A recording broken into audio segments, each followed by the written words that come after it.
We all want to win the Stanley Cup. Welcome to Mile High Hockey Lab. Mile High Hockey Lab. Playoff edition. It's over! They did it! They did it! Well, that reaction to the Stanley Cup Championship last year feels a little bit bittersweet today. Hello and welcome. My name is Adrian Hernandez. This is the Mile High Hockey Lab. I'm here today with Ezra Parter, Jacob Wendling, Evan, Lou, and Jackie K. We're going to talk Colorado Avalanche prior to their unfortunate elimination from the 2023 Stanley Cup playoffs. It was, for me, just to kind of sum up my thoughts on everything, it was a hard-fought season for a team that faced a lot of adversity in a very short offseason after quite a run. So, like I said, it's a little bittersweet today, but we figured we'd bring you guys some Avalanche coverage nonetheless, because if you're anything like me, you need to do some venting today. So thank the four of you for joining me today. I appreciate you all. Yeah, thanks for hosting, as always. Thank you. Of course. So as usual, folks, if you're listening or watching, please don't forget to subscribe, share, turn on your alerts on YouTube so you know every single time we are streaming live. All of these broadcasts are recorded and available the day after the show on Spotify, iTunes, and Audible. Today we're just going to, recap a little bit of Game 6 and Game 7, since those are the two games that have happened since our last episode. We'll do a series and a season in review sort of segments. We'll cover our live poll considering some unrestricted free agents in the future, and then I'll open it up to some conversation, and we'll finish the show as we usually do with some bold hopes. But I guess this time they'll actually be bold predictions, because I don't know if anybody's really hoping anything anymore, unless it's a spiteful hope. But nonetheless, let's get into our thoughts on Game 6 and Game 7 of the first round series loss to the Seattle Kraken. I'll start with you, Evan.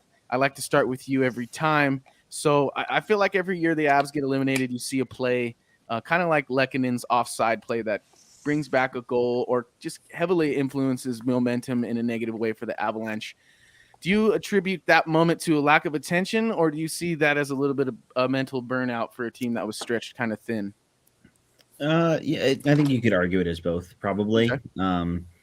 I mean, when you're down 2-1 and you're looking for a game-tying goal in Game 7 of a round you're probably favored in, it's probably in the back of your head, if I had to guess. So, it's just unfortunate. It wasn't controversial like it was in 2019 with Landeskog and his skate being on the blue line or not being on the blue line. Like, it was pretty obviously offsides, and pending the quick review that they did, after seeing it on TV, you're just like, they did that in like 30 seconds. That's not good. I actually spotted it live. Like when it happened, I was legit saying, please don't score. Get it out of this. Re-enter, because I saw it when it happened. Because what happened is you see Taves kind of check up a little bit, and sometimes from across the ice, your perception is that he's already cleared the blue line, and that's why he checked up a little bit. So I understand why Lekkonen just jumped in, because I think he thought he was already in and just kind of sitting in that spot that the Avs defenders love to sit in, just beyond the blue line. And so, I could see how it happened, and I could see it happen in real time. And they scored, and my wife was like, I put my head in my hands, and my wife was like, why are you upset? They just scored. I was like, they're going to call it back. I'm literally saying out loud, like, please don't check the entry. Well, please don't check the entry. The fact is, too, is that that happened, 20 seconds, before the goal had happened. So that's, good, unfortunate good amount in of that time. regard. Yeah, and I mean, then again, too, I forget who was carrying it in, but it got caught up in their skate and the Kraken skate, too. So it kind of slowed it up a little bit before entering the zone. So that I think also Lekkonen was like, okay, it's going to be a clean rush in. Exactly. And, so that also, I think, kind of hampered it. So props to the Kraken defense. And that's probably not the first time we're going to say that, in this episode. Yeah, not today. Ezra, I want to send this one your way. I felt like the big guys were pretty clearly heavily gassed in the later stages of Game 7. For obvious reasons, they're playing a lot. But when a team's best players play that much and they seem to be so tired, does it hurt more than it helps if you're not getting results, obviously? Well, I mean, I don't know. I think no. I think it helps. I think it's those guys have to deliver, and they really did. They ran out of gas at the end, but they also they did score a game tying goal. It just got called back. They couldn't get a bounce to save their lives all night. It was it was a dominant performance from them for 40 minutes, 50 minutes maybe, and then they were tired at the end, but they still it looked like a power play out there even before they pulled the goalie for most of the third period. So I mean. They definitely looked gassed, but it wasn't stopping them from still generating offense. It just wouldn't go in. It was so frustrating. Yeah, I go back to some of the saves too that Grubauer made, and me and Jacob jokingly had some conversation on Twitter about this of how myself, I can only speak for myself, but I am eating a lot of crow right now on social media for my opinions on Philip Grubauer. I guess according to the world, but I will say it seems like the Avs get goalied, as Evan puts it in frequent episodes, at the worst times, and this was probably one of those instances. What do you think, Jacob? Yeah, this is I would call it hubris. All of Colorado, every single person in this state down the stretch was saying, no, I don't want the team that's collapsing and hates their head coach and has been in free fall since January because they have a good goalie. Give me Philip Grubauer. And those were my exact words, pretty much. We got what we wanted. And so it's hard to come up with any analysis, honestly, of other than Grubauer than just tip your cap to him. He stole this series. And also, maybe next time we should all shut up and not be as brash and boastful about that. Yeah, I think that's the lesson that I'll learn the hard way this time around. Hey, I said it too. I wanted Grubauer too. I'm right in the mud with everybody else. Well, I will say that, and I'll maybe save a little bit of this for our next segment, but I will say Seattle did a really good job of playing to his strengths, which any good team does for their goalie. So I don't think that that's something that really takes away from Grubauer's performance. I will say though that the Kraken, we didn't give the Kraken's attention to detail in terms of their checking as much credit as I think we should have heading into the series. And I still think in reflecting that they're not quite getting as much credit for that checking presence as they maybe should. A lot of good support out there for the Kraken. Jackie, I felt like towards the end of the game, there was a moment that some fans are pointing to as a little bit of controversy, where Makar kind of made a move, skated it between two players, and then towards another two, got tripped up, hit the ice, and fans wanted a tripping call. Did you want a tripping call there, or what's your opinion or take on that play? Well, they didn't call the Avs for a single penalty, so I don't know. At that point, I don't know. They would have. I mean, Seattle's power play didn't do that great either, so they probably would have killed any penalty that was called on them. But it was like the Avs got their one power play goal, which was the one that everyone was saying, oh, they're gonna get one. They're owed one. Well, they got the one, so I don't know how likely it would have been that they would have scored another power play. So I don't know. That's not something I'm really hindsighting on. I feel like if the officials swallow the whistles, I don't know that really hurt the Avs in this game. No, I don't. So for me, that's not something that I really even thought about during or after the game.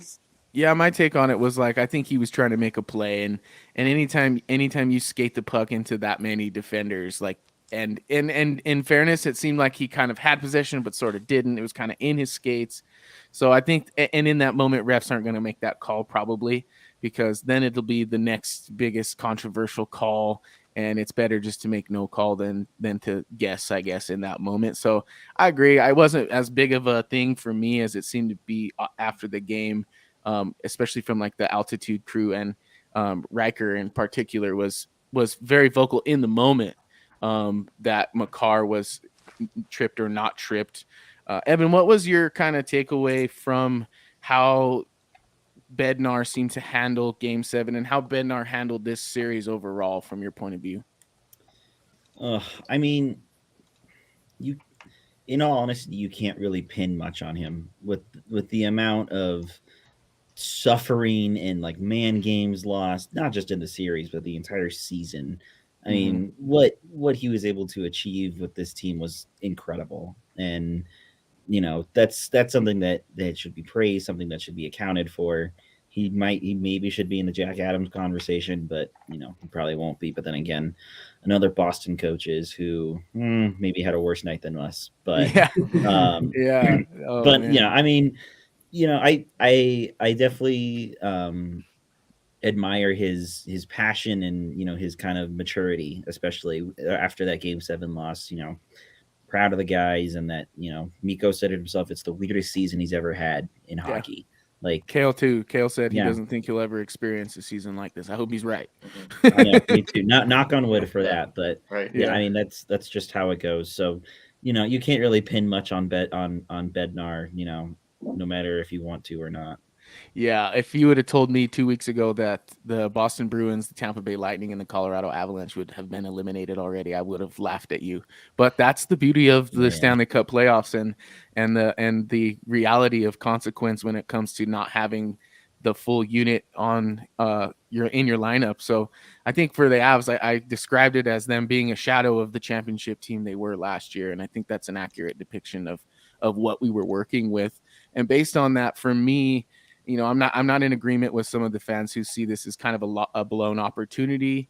I just feel like the Avs did the best with what they had and within the constraints of the season. Ezra, what do you think of that? Well, I think to an extent that's true. I think they really didn't play well for the first half of this series.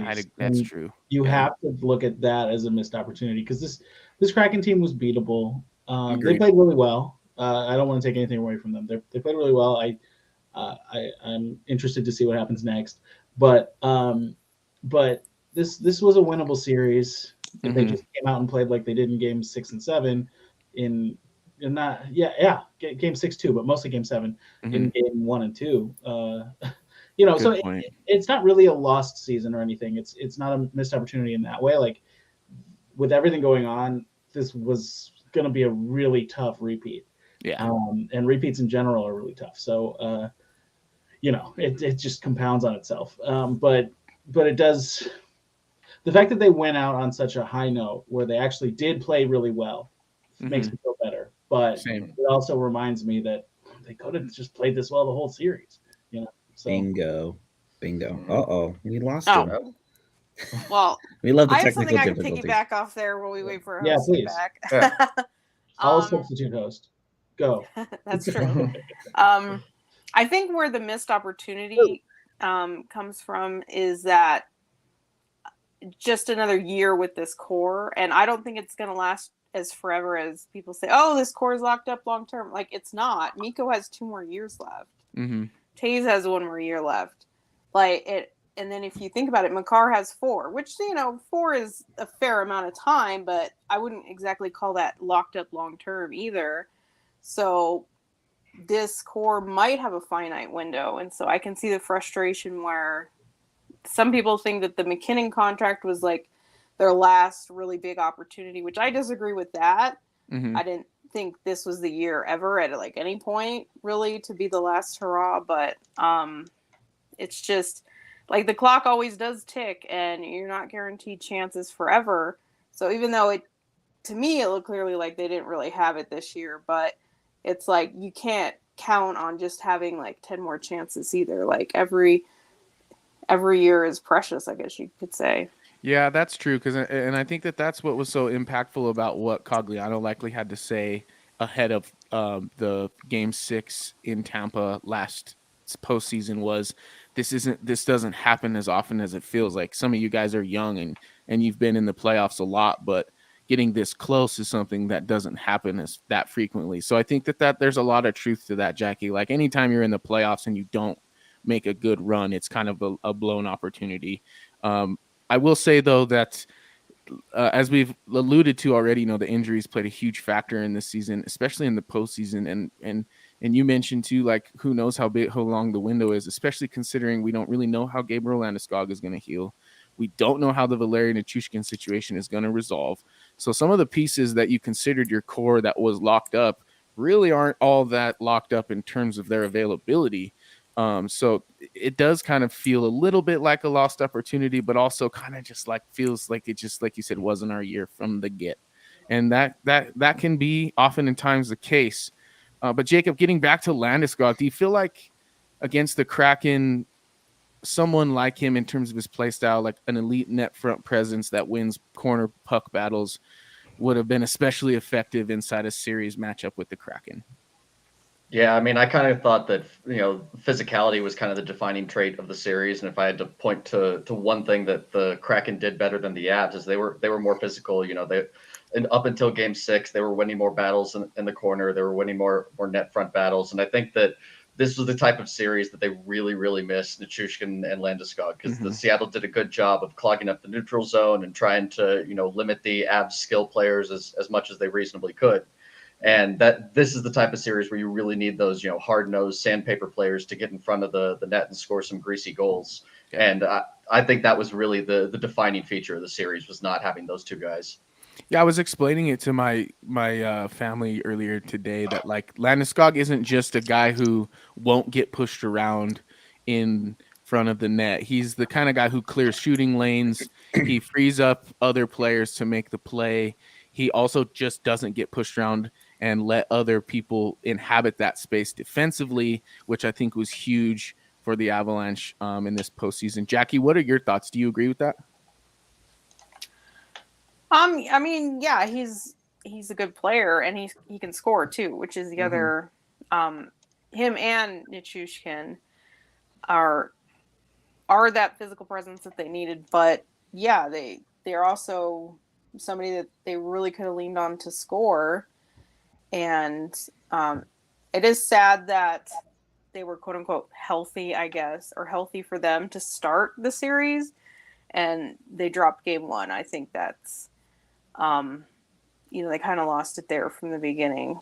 But and when they even still had Nichushkin and Cogliano, and you could argue, like, was Helm and Manson ever really that healthy? But they still had them too. So I kind of feel like they definitely were depleted to begin with, and they were even more depleted by Game 7. But like, they had enough horses to start this series. So I think that's kind of getting overlooked a little bit in saying that they were missing some of that presence, which they certainly were. So it's a lot of little things that go into it. Yeah, I could see that. I guess my thing is just like, it's Gabriel Landeskog. Like, that's what he's known for, especially the physicality side of things. Even more so, like, the in between the whistle stuff. I think not that it really affects the game too much, but I do think it sends a message to your teammates. Whether or not people agree with that being effective or not is a whole nother can of worms. But I think it does. Like, when he beat the brakes off of, who was it for the Blues last year? Shen. Yeah, when he beat the brakes off of Luke Shen, or Braden. I think it was Braden Shen. One of the Shens.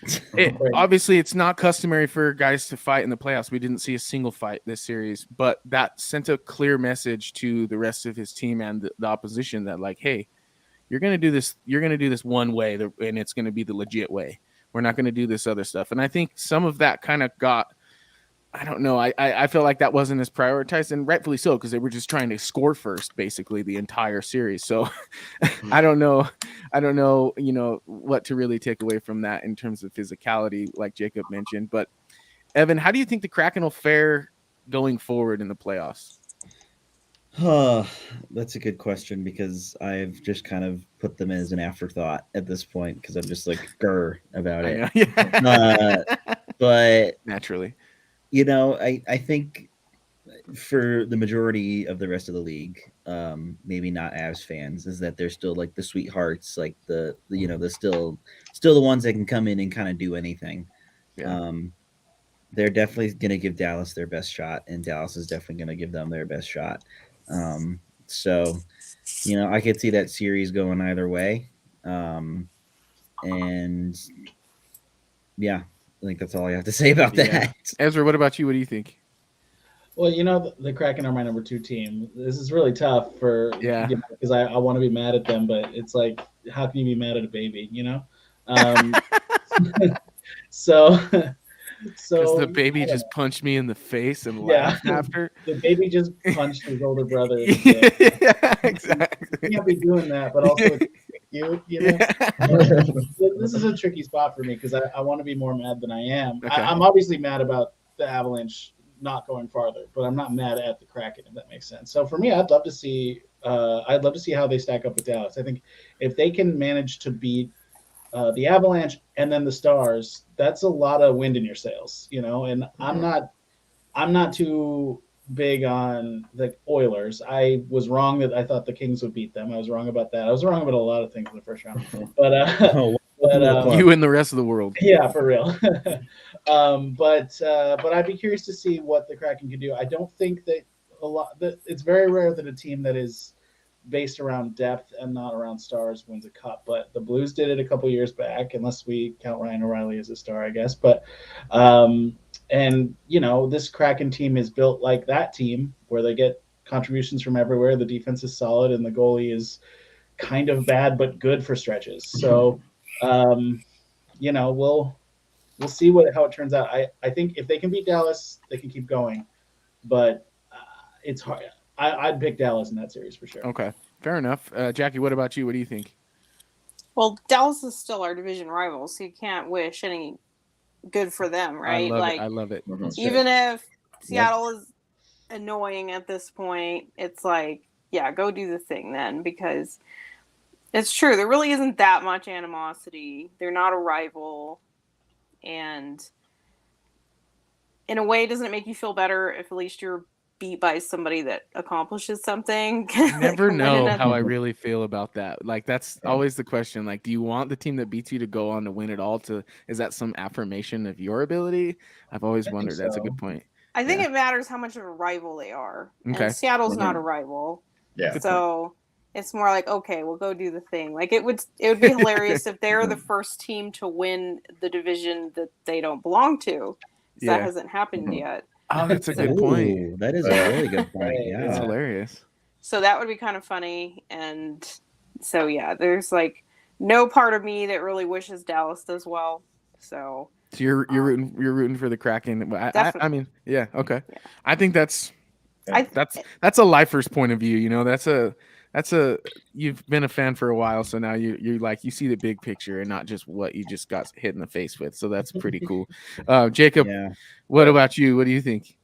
No, I mean, there's still 1990s baggage from the Dallas Stars, man. You know, they knocked the Avs out of the conference finals too many times. I would never root for that team. Yeah. I hate Darian Hatcher too much. Yeah, right. Yeah, like, you know, I'll root for everybody on Seattle except for Jordan Eberle. I think that's where I'm at. Is that I can get along for the ride because they are fun. You know, they're the Cinderella now, but you know, he broke Cogliano's neck. I don't have anything good to say about. We never really touched on that. And my thoughts on it are similar to Bednar's, which is that you're taught at a very young age that if you see numbers, you don't check the guy, and he definitely saw numbers for a long time. He cruised into him, and I don't think that there's really any arguing. There's really nothing he can tell me. I've seen every single angle, and there's nothing you can really say about that other than it's a bad hit. It's a bad hit that resulted in a really, really dangerous injury. I was gonna say, I'll be an example here. If you're like this and then you end up like that, that's terrible. No.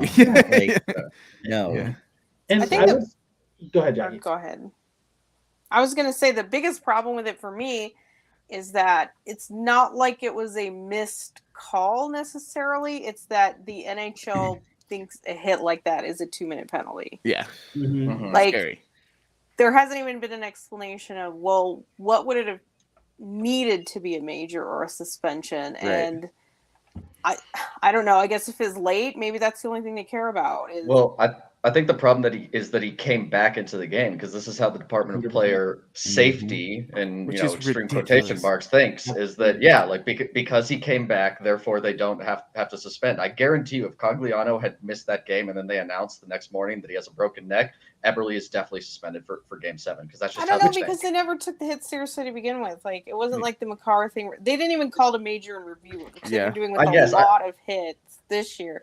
I just think he's a third liner. Like, he does have a lot of respect around the league, but it's not that big of a deal.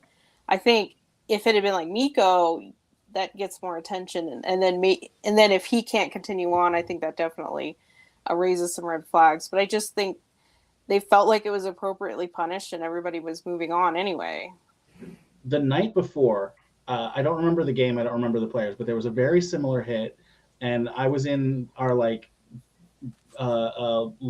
broader SB Nation chat talking like, how is that not considered boarding? And the whole broadcast crew was talking about it like, oh yeah, that one looks like a clean hit, I hope he's okay, blah, blah, blah. It's the exact same hit as the Cogliano hit, exactly the same. And then the broadcast crews for the Cogliano hit, the night of that hit, didn't talk about it. Like, just, it wasn't even a thing. It was like, oh yeah, he got hurt. And then the next day, everybody was like, well, he should have been suspended for that one. And it's like, the only difference is now you know he's injured. Exactly. And the broadcast crews are treating it that way. The NHL is treating it that way. And I think that broadcast crews have to fix the way they talk about this so that the public will fix the way they think about it and force stops to make some changes, because it's all connected. I was really upset. Well, hit the night before, and then to see the same hit happen where somebody breaks their neck. I mean, come on. It's honestly, it's like appalling, because if you think about the workings inside of the medical staff too, it's like they don't have the technology and the access or the time to assess that sort of injury properly, and so they're basically just going off of what Cogliano is telling them, which is a ultra competitive hockey player playing in likely one of the last postseasons of his career. He's probably not going to say, yeah, I can't go. He's probably going to say, I can go. And the C5 vertebrae is no joke. Like, you miss anything involving the spine is not fun and nothing you should mess around with. But, now you got the Avalanche catching heat from people saying, how in the world do you let this guy go back in and play? Well, it's because they didn't know he had a fractured vertebrae in his neck.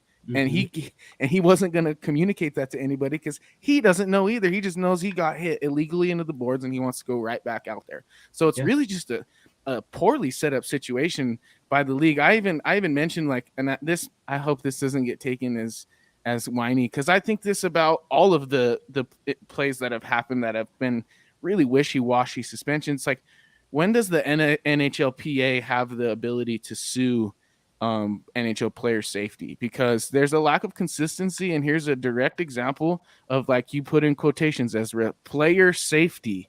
Well, what is safe about a guy who broke his vertebrae when the same play happened 2 nights before that and nothing happened as a result of it? So I got fired up, man, on Twitter. I had to turn all of it off because I was just so frustrated with just the obvious imbalance in reaction to the For way. me, that's the key, though, is I think the players have to care. Like, the fans can care all they want, or the media, and they complain about it. They hate the inconsistency. I hate seeing hits like that. I hate the whole, it's the playoffs and you expect to see, like, borderline assault. It's just, it's terrible. That was blatant. But the players have to be the ones that care. And I don't think they do. I don't think they want to be policed. 9 times out of 10, a guy leaves and goes to the room, he comes back. It doesn't seem to be a problem.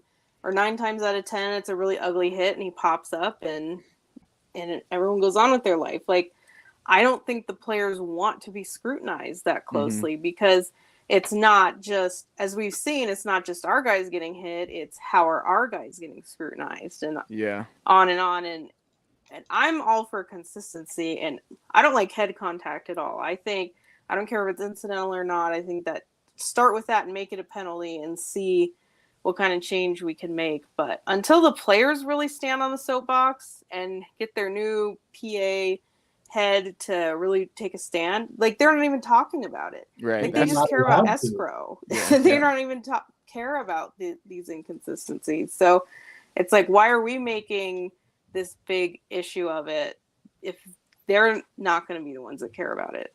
They're not allowed to. They get a hefty fine if they speak out against the refs. So, but I mean, internally, like, I'm not saying, like complain after the game, but I'm saying the PA isn't. Yeah, go to your PA. That's kind of my point. Maybe putting it as, like, when do they sue them is the wrong way to put it. But I guess it's like, when does that get to the table for the Players Association, where it's like, hey, we have a governing body inside of the NHL that's doing wildly inconsistent rulings and honestly making players vulnerable to future ramifications. Because like in the instance of Eberle, there might be some guys who feel like there's still some things on the table that need to be settled, and in the long scheme of things, if you punish correctly and consistently, the fuel to retribution and redemption and actually hurting somebody out of passion and revenge, it gets dampened. It doesn't actually happen.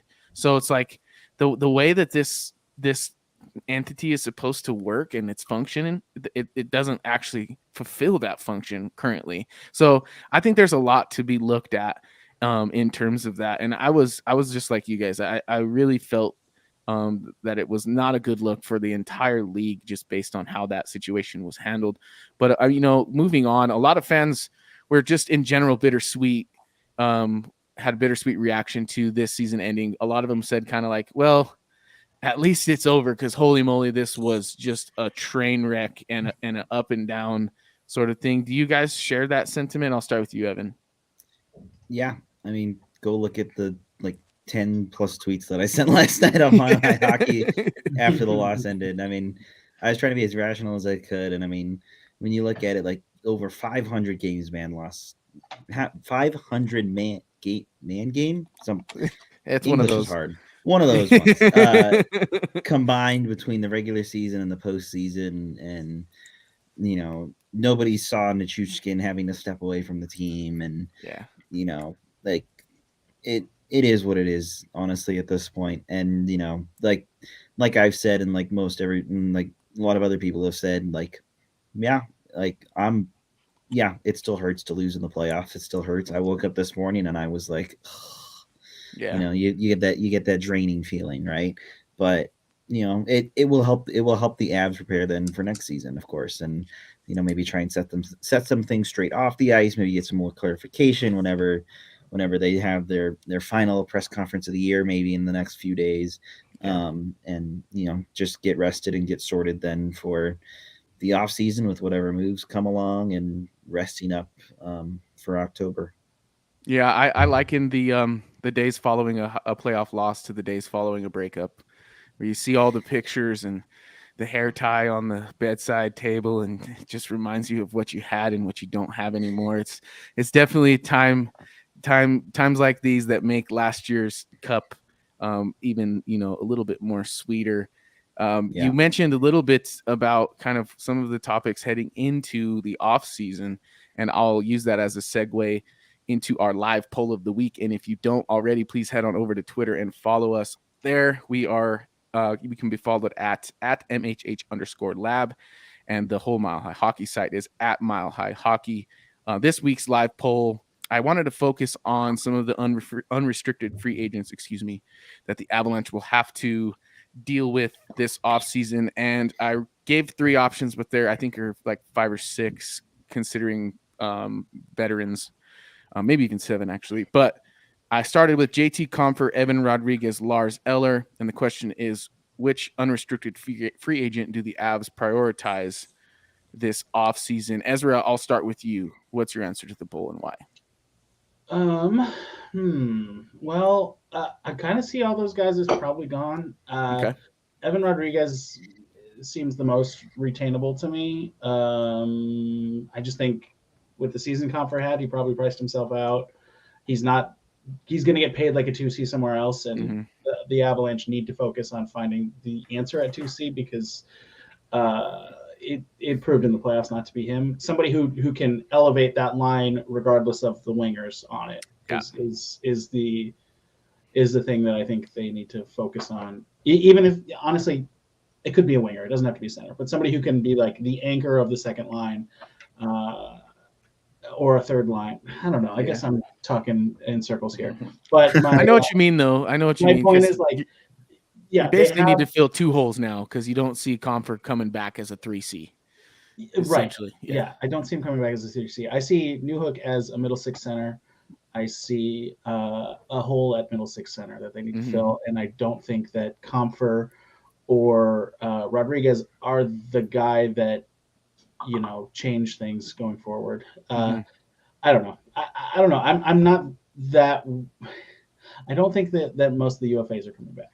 I agree. Yeah, when I look at the ages and I look at just the situation, it feels like a lot of them are going to be on their way out. You mentioned that Evan Rodriguez is probably the most likely retain. Jackie, is that your opinion too? And what was your answer to the poll and why? Well, I was thinking of the word priority. I think you used that word. Yeah.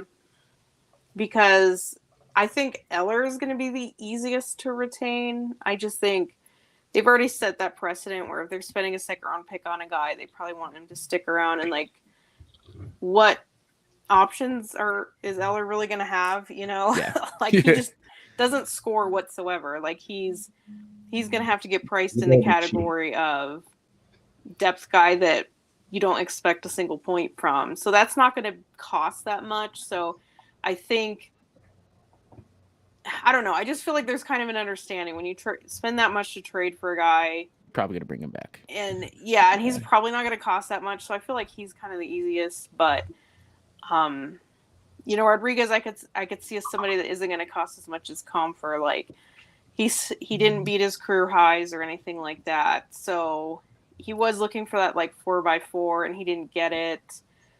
You know, I don't even know if the Avs have to pay that to bring him back. So it might be that or even a little bit less. So I think that's more likely. I mean, I think ideally they'd want to move on from all of them, but how are they even going to find anybody better and cheaper? And that's the problem. Yeah. So I think if they're saying goodbye to Comfer, I think they will definitely try to bring back Rodriguez. Yeah, and I like what you had to say about Eller because I felt like, as Ezra mentioned too, his being promoted to the second line center in this playoff series says a lot about where JT Compher was really at in terms of that. And I do think that Lars Eller offers some value in that 3C role that we talked about kind of being vacant in the event that JT leaves. Obviously, maybe not as much of a scoring touch, but still that forechecking presence that you kind of want, and that pesky kind of guy that you want getting the puck up the ice.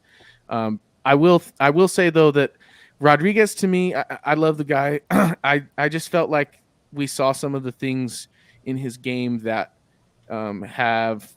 just don't really fit the Colorado Avalanche here in the playoffs, which is that he seems to lose the puck quite a bit, just in those small puck battles. Jacob, what was your answer to the poll, and what do you think of my thoughts on Rodriguez? I generally agree with the thoughts on Rodriguez. I went with Eller. You know, Rodriguez, he really comes down to price. You know, if he wants to come back at the same $2 million a year that, you know, he had this year, then yeah, heck yeah, come on down. Come on down. Yeah.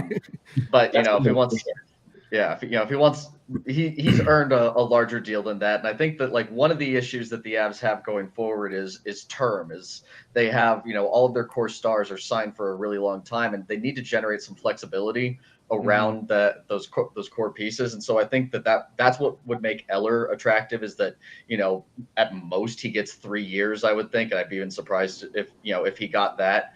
And so I think that those are the type of depth pieces that, you know, the cheap depth pieces that they need to start assembling, because, you know, priority number one now is to find a legit second line center, or like Ezra said, you know, a key guy on the second line that can carry it, you know, pretty much regardless of who he's paired with. And those guys don't come cheap. And, you know, Comfer's not that guy. Rodriguez isn't that guy. That guy is probably playing, you know, somewhere else this year. And so if you re-sign Eller, you can kind of fix 3C and then keep, you know, free up yourself enough money to try to figure out the second line issue.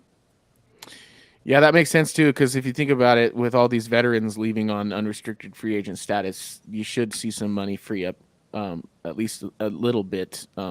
Hopefully, if we got JT Compher, Evan Rodriguez, Lars Eller, Darren Helm, Andrew Cogliano, Matt Nieto, Jack, and Eric Johnson, all on expiring UFA contracts. So it's like just $12 million. Yeah, that's just on volume. That's still at least a good chunk of money.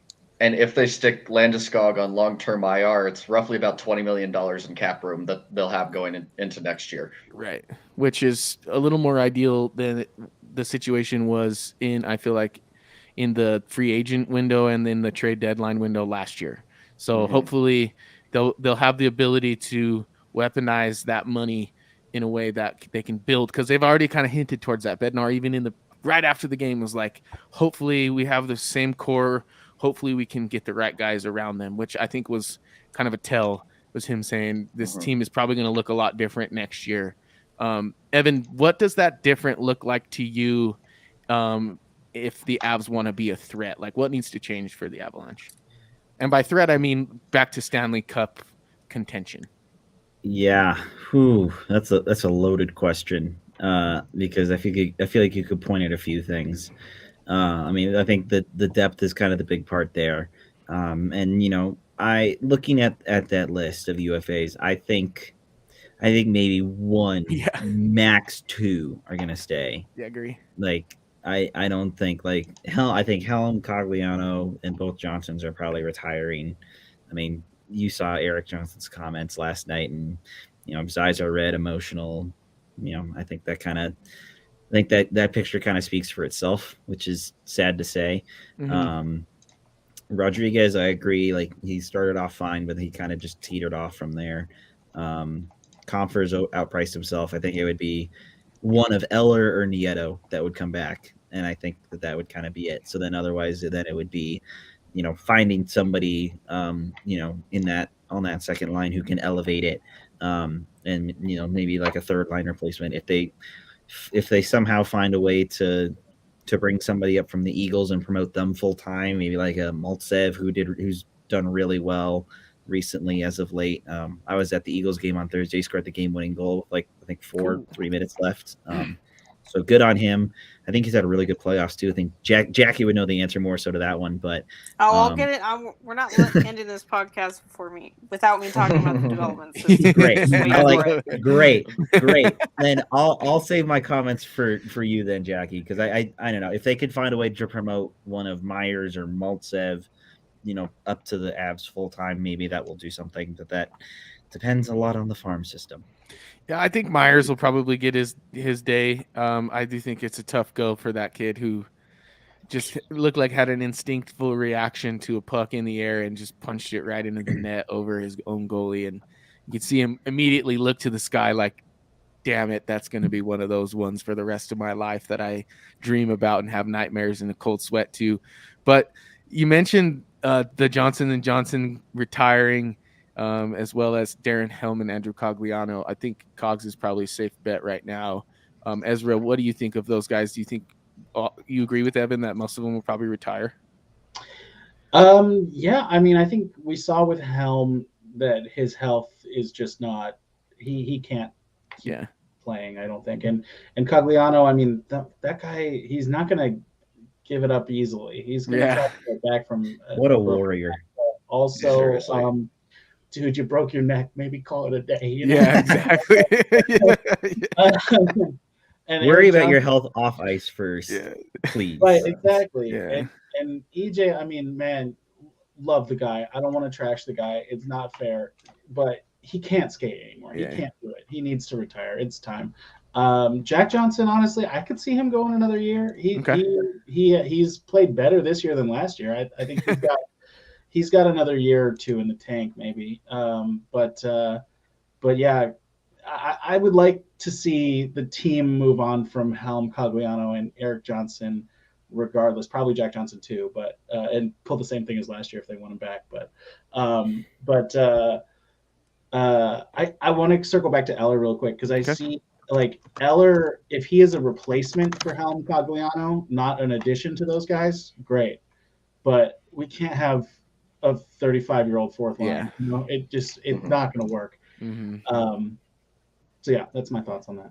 That makes sense to me. I think like that might have been what backfired on the Avs this year, was that they doubled down on some of those pieces, the veteran pieces that did probably technically get them over the hump last year. Sure. Oh yeah. But valuable guys, I don't want to diminish their. Yeah, but I think you're right in saying that like it was 1 year too late for a lot of those guys, and it was a fair like a smart bet, to bet on the group, especially when that Cogliano fourth line with Helm was really cooking in the playoffs and in the postseason. Like that was one of the best fourth lines the Avalanche have ever had in terms of defensive efficiency. So I felt like that's definitely something to mention. Jackie, one of the things that I'm kind of concerned about, we talked a little bit about the UFAs and some of the cash that might get freed up from these guys retiring and leaving.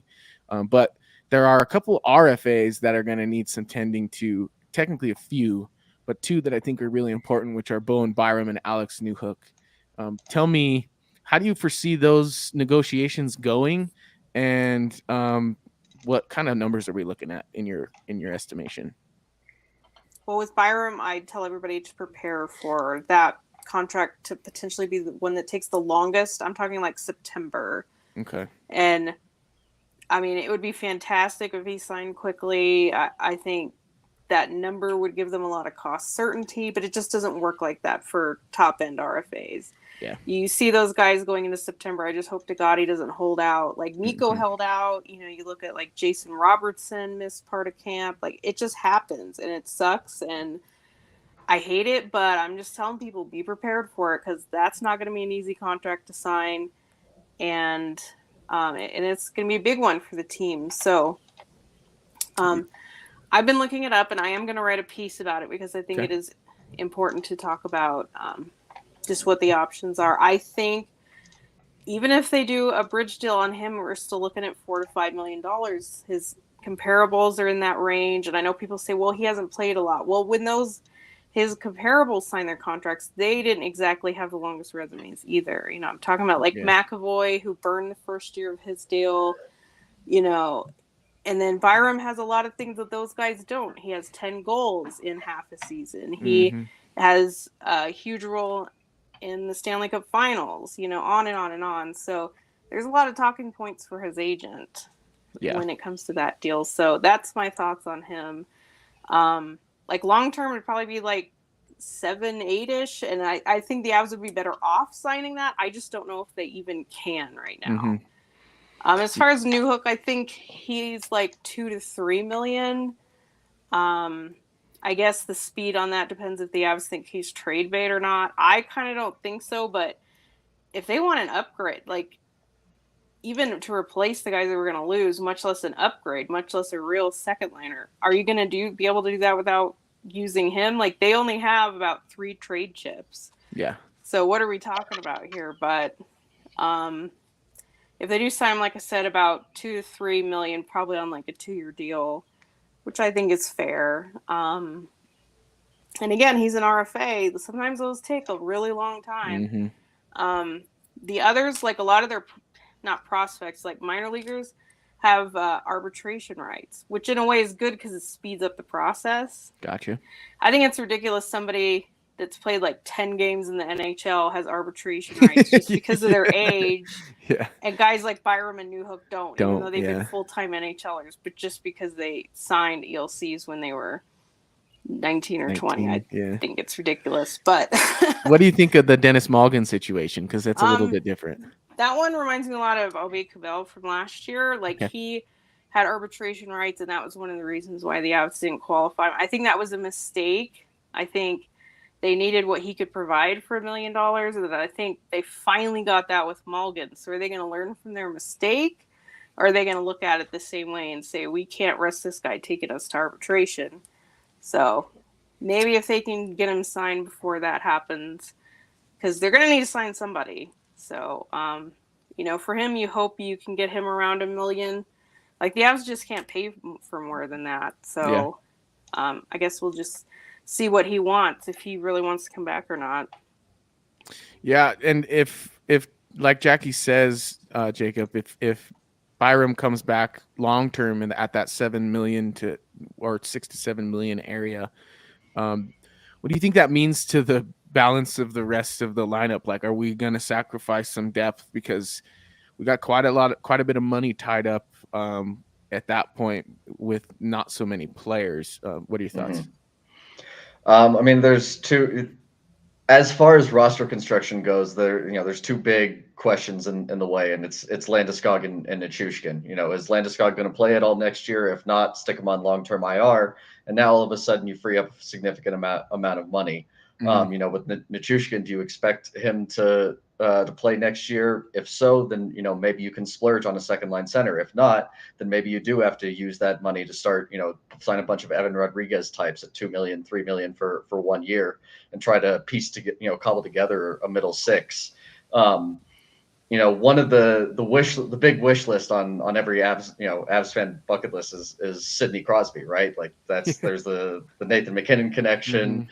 They have kind of alluded to it in the past, saying, "Hey, wouldn't it be neat to play together?" And like right now, it does kind of feel like the time to pull the trigger if you are ever going to do that. You know, Pittsburgh is kind of fading. Maybe they want to blow it up. The Avs need a little extra juice, and so you know if they did that, it would be tough to, you know, patch up the rest of the roster. They would really have to, you know, nail a bunch of Dennis Mulligan types on minimum contracts. And so I think it's hard to try to chart a path forward for the Avs until we have any idea of what, you know, Landeskog and Nichushkin situations are, because that's going to depend on what type of players, you know, that they ultimately go out and get. Yeah, that's a good point, and I gotta commend you for your work on the Nichushkin story that you did for the Mile High Hockey website, because you did a wonderfully professional job of doing so. So thank you for filling me in as a fellow fan and doing it with some I don't know what the word is that I'm looking for. Gratitude, some grace. class, some grace. Thank you. Yeah. I do want to comment on Crosby's, because I mean that would be. I mean, I think it kind of became a joke in like the last year, but it could be. It could be. You never know. What dreams are made of, baby. Yeah. It is. I think Nathan McKinnon has more chance of being a Penguin than Crosby has of being an Avalanche. But yeah, that's the other thing too, is that like it could go the other way. Right there. Yeah. I mean, like, is Pittsburgh really going to trade Sidney Crosby? Realistically, we have, like, this dream, if it's ever going to be fulfilled, it's at the end of Crosby's contract, which I think is 2 more years. This is when some old man in Edmonton says, "Well, they traded Gretzky." It's true. I will say that would be like the story of the season, at least until they won or lost it all, right? It would be McKinnon and Crosby. They'd have to be on the same line. It would be really cool, but hockey reality is distorted now because Toronto won a series. So what is reality? Somebody what's that like quantum physics place that everybody has the Mandela effect theory? We've officially gone into another timeline because the Toronto Maple Leafs have won a series. The Bruins have lost in the first round. And I don't know. There's a lot going on. Now's a good enough time, though, I think, to open it up to everybody. And I'll just put this out there to start. What do you think of just the playoff madness so far? Is this how you like the playoffs to go, or would you rather see like the tank teams make it through? I mean, it's crazy. I like eliminations. Like, everyone cheers for every single series to go to Game 7, and I'm the opposite. I'm just like, some teams need to be put out of their misery. Like, we don't need to see 7 games of every single series, or every team doesn't need that many chances. And I know saying this is like peak irony, but I was gonna say, there's Florida. Yeah. But moving on, we don't need every series in the second round going that deep. Like, just get on with it. Like, the better teams are going to rise to the top, and it does make the sport seem very random. Like, teams losing at home all the time, series going back and forth, and it makes you feel like there isn't a dominant team, which is good. Like, I do like parity, but it also just makes a lot of it feel meaningless too, where it's just like spin the wheel and figure out who's going to win the cup. So I don't know. Imagine being a Bruin fan and thinking of how meaningless it all feels. I think we got a taste of that when we won our own President's Trophy and then got bounced by the Golden Knights. But that has to be sour grapes over there. I think we had a bad night. Go talk to somebody in Boston. Yeah. Oh, I have all my friends out. None of my friends out there slept last night. They were all just like, yeah. Well, at least we got the Nuggets to root for now. So true. They moved Lord Stanley out so that Larry O'Brien could move into that presidential suite at Ball Arena. I'll admit I don't follow basketball all that much, but maybe I just might have to. But I do want to go back and actually touch on something that Jackie brought up, because we didn't touch on it at all. The Avs losing 3 of 4 at home was also a huge killer. Ouch. In the series. And when you only come out and perform for a half game in game 2 in front of your fans, that's not great. And then going into game 7, down, not down, but trying to win in a last resort game, But I mean, you're not wrong. They played from behind in every single one of them too. Exactly. So it's like, and I that's wonder actually, how often has that ever happened where a team has scored one at a time. But did that series go to 7 games? Yeah, oh my it was goodness. Toronto. And It was then did Toronto. lose? The last time Answer's they yes played there. Hopefully they didn't just hand us the cursed God, baton. I was gonna say, did we just join Toronto? Did Toronto just pass off the baton? Abe to us? Kubel drops the cup, Toronto and now won. it's us for 70 more God. years. We haven't talked about that enough. We never had a chance to repeat. Yeah, Abe Kubel broke the cup. Kubel cursed us. Damn it, Nicholas! We definitely should have brought him back, Jackie. We had to punish him. He just broke the cup and rolled out. That's funny. I think it's funny too. I'm getting a ton of as it should be. Like, it's called sports hate, and I don't mind it. Like, I get a lot of Seattle fans that come at me after the Avalanche lose, and to be honest with you, I just love it because I think it just shows how entrenched they are into their own fandom at the current point. I will say though that you kind of new kid on the block, so until you've been around a few times, maybe keep the receipts to yourself, because it's all fun and games until you're in the screenshot. Yeah, that's true. Yeah. I will say though that I will give props to Seattle. Like, this win is obviously huge for not only the organization but the city. Like, still trying The to grow league, too. its hockey, the league, exactly, and especially to our friends over at Davy Jones's locker room. Their site now is going crazy, Which is an excellently named website, by the way. Exactly, yeah. And so, like, I've talked to the managing editor there. He's awesome. He's a great guy. So props to him and his team. And that's really this is really going to help them. So yeah, that's nice on their part. And if I also remember, Ezra, didn't you say if the Avs lose, you're starting a Kraken blog? Oh shit! I did say that. Speaking You of better sites, reach out to that managing editor. I gotta talk to Dave. No, I think my like confidence in the team pre-game 1 of this series was valid and good, and I think we all felt the same way. But then as soon as Nichushkin was off the table, it's like, all right, what do we even have left? So I think all promises made pre-Nichushkin should be invalidated, rescinded, take it back. All bets don't count. BNA before Nichushkin's absence.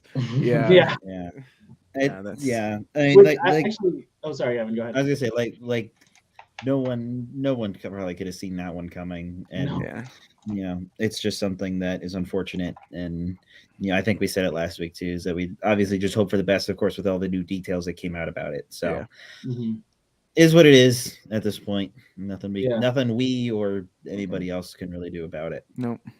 On it really quick, on the DNVR podcast after the game last night, they were talking about some commenter asked like how the Avs would handle no longer have like the end of Landeskog and Nichushkin's careers, and AJ was like,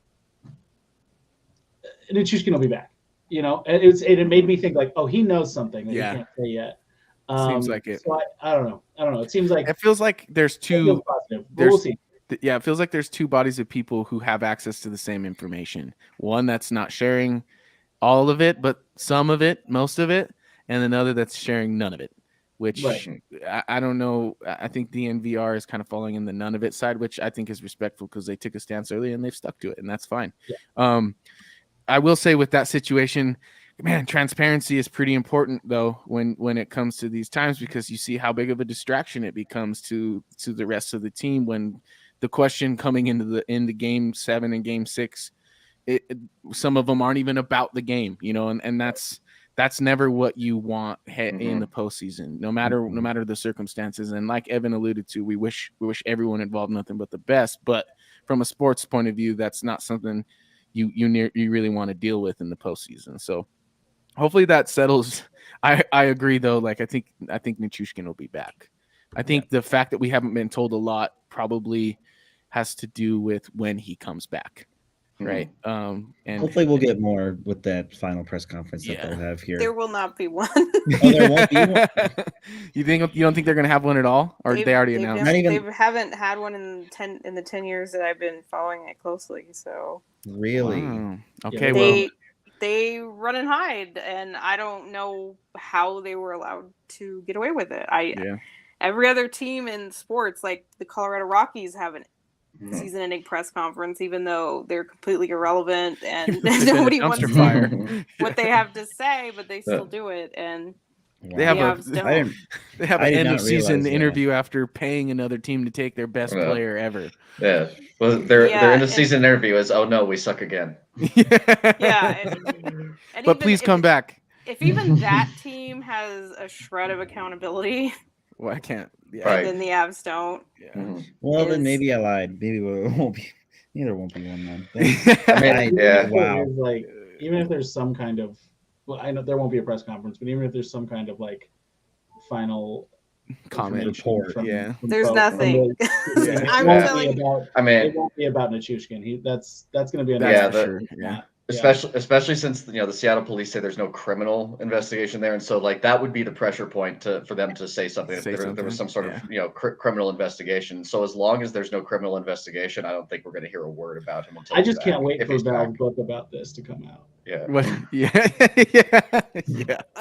going to be a Russian story that one person translates and puts it on Twitter, and then like 50,000 people take whatever that one translation is, whether it's right or correct or not, and it's going to be the story for the rest of the summer about what happened with him. And I'm just waiting for that one to happen because it's going to.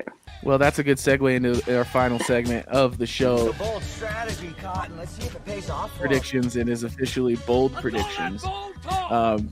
And so I'll make the first bold prediction based on what we just talked about. The Avs will have an end of season press conference for the first time in the history of the franchise. So that's my bold prediction. Maybe it'll come true. I'll just, for the recap of last week, give us one big wrong buzzer. I will say though, Jackie was right, but it got called back. Son of a gun. In my heart, it's still a goal. Me too. So. I agree. I should have kept my Eric Johnson pick. Yeah, I know. Oh, well. Yeah. I think you get half credit for that because you're the first one to really throw that out there, and I agree. It did finally actually happen. Yeah, we'll give you did it a week early. We'll give you a man-made ding. There you go. That's what you get for that one. So my bold prediction is that we'll get an actual press conference to end the year this season. Evan, what's your bold prediction this week? Doesn't have to involve the Avs anymore. Well, I mean, it didn't ever. Yeah, really, I was about to ask if it involves the Avs or if it's about this week alone, because I have one for the offseason, but we can save that one for an offseason podcast. Okay. Yeah. Okay. I want to mind. But you know what? I'll go with this one. Florida takes one of two in Tampa, or not in Tampa, in Toronto. In Toronto, of the first two. Yeah, they take one of the first two. Florida, one of first two. Okay.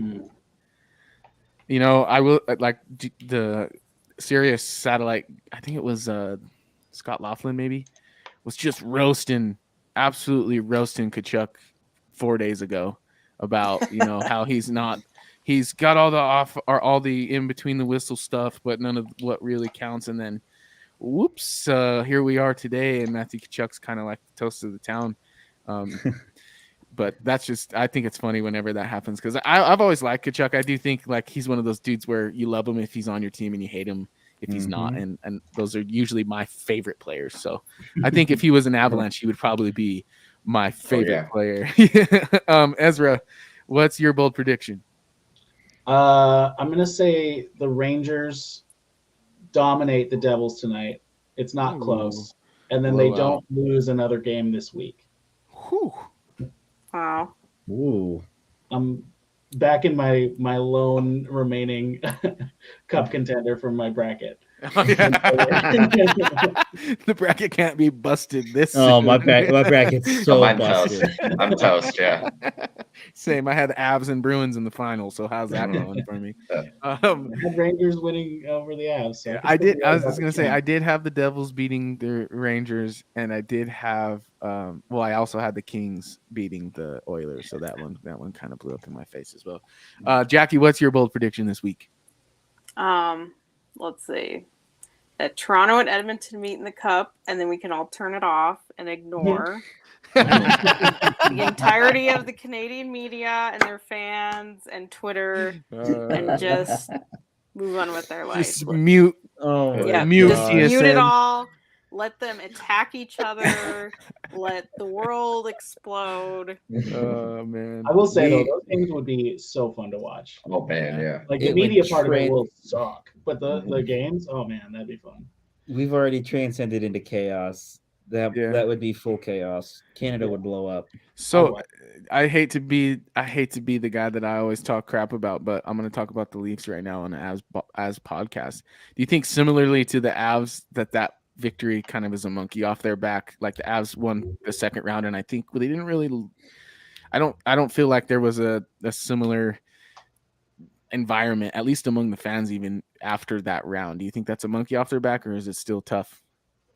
I mean, I think they are the most similar team this year to the Avs from last year in both the like overcoming a monkey off their back, having a fleshed out depth to their lineup that they didn't have before, and kind of being under the gun with their core and their coach in a way. I didn't really think Bednar was on the hot seat last year, but people did, you know. Yeah. Keefe actually is for sure. Yeah. But yeah, I think that there's truth to that. If they can avoid an upset from the Panthers, it's one of those. Anytime a team makes it past the second round, I'm like, they could really do it, which is good because duh. Yeah, I know what you mean. That's the thing I said about Kraken too. If they can win this round, I guess they could do it. But the fact that one of the Panthers or Toronto is going to be in the Eastern Conference Final. Yeah. Ridiculous. Mind blown. All right, Jacob, give us our final bold prediction of the day. I say Edmonton takes 2 games in Vegas this week. Oh, both of them. Wow. Yeah. Oh, man. I don't know. I don't like that matchup for Vegas. I know we're not huge Edmonton fans here, but I just don't feel like they can keep up with Edmonton's pace.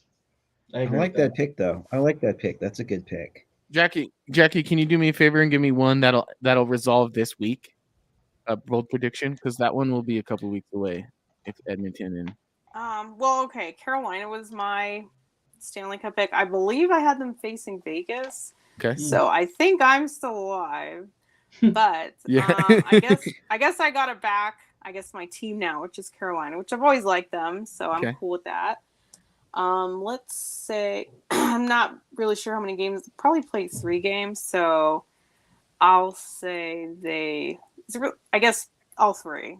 They probably will take 2 out of 3, but that's not very bold. So I'll say they'll take 3. Wow. Only one of us can be right. Yeah. Yeah, that's true. Well, I guess. Oh yeah, no, that is true. Because even if the Rangers don't make it, I still would be wrong. Carolina will take 3. Take 3. What? I'm confused. I'm lost. 3. Win all 3 games. Gotcha. Yeah. Win 3 games this week. They're the team I'm backing now, so I gotta hype them up, right? I was gonna say, I think I'll probably hop on the Kings bandwagon. I think now at this point, I don't think I can root for anybody out west now at this point. Yeah, they're just so injured though. Like they don't have who's going to score their goals at this point. That is very. Aho's the only guy scoring. They have depth. They got a overtime winner from Paul Stastny. Paul Stastny, yeah. Come on, that's not going to happen. Paul Stastny. What a heady shot that was, though, huh? That was pretty smart. You could tell he did it on purpose. That was not an accident. I'm trying to remember. Did I hear it on the broadcast right that was his second overtime goal? So yeah, his other one was with us, Game 1, 2014. Mm-hmm. Yeah, that's pretty cool. And getting back to Jacob's prediction of Edmonton winning both games at Vegas, please. because I still hate the Golden Knights more than I hate the Oilers. You know what I mean? Like, Yeah. We swept the Yeah. Oilers. Why would I hate them? I'd root for Vegas over Dallas or Edmonton. If it's Seattle, Vegas, that'd be a little weird and cool. That'd be an interesting Western Conference. I'd have to revisit, but over Edmonton and in Dallas, yeah, I'm rooting for Vegas. If it's another Dallas Vegas Western Conference final, I think I'm just gonna puke. Yeah. I hate the Stars, but I do like Pavelski and Suter were the guys when I was young. Watching them at Wisconsin was incredible. So it's hard for me to cheer against them, but I don't like the Stars. let me just set it straight. All right. Well, that was Very nice. bold predictions. Those bold predictions every single week.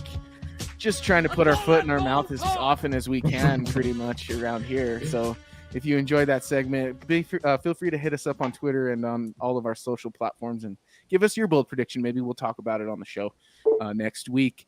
I will let everybody know that in the future, now that the season is ended, we might be doing bi-weekly episodes, but we will be sure to inform you when we are dropping these. Just come and take a look every Monday at 3:30 still, because that's probably more likely what we're going to end up doing. I'm Adrian Hernandez. I'm here with Jacob, Evan, Ezra, and Jackie. This is the Mile High Hockey Lab, brought to you by SB Nation. Thank you so much for having us and for, tuning in throughout the regular season and playoffs. It really means a lot to us. If you are as big a diehard as we are and you still haven't got your fix, even though you watched an entire regular season and your team be eliminated, head on over to the website. We'll be talking about Colorado Avalanche still and what is to be expected in the future. So signing off from this season, I guess, and moving on to the next one. Thank you for listening, and you folks have a nice day. We all want to win the Stanley Cup. Welcome to Mile High Hockey Lab. Mile High Hockey Lab. Playoff edition. It's over!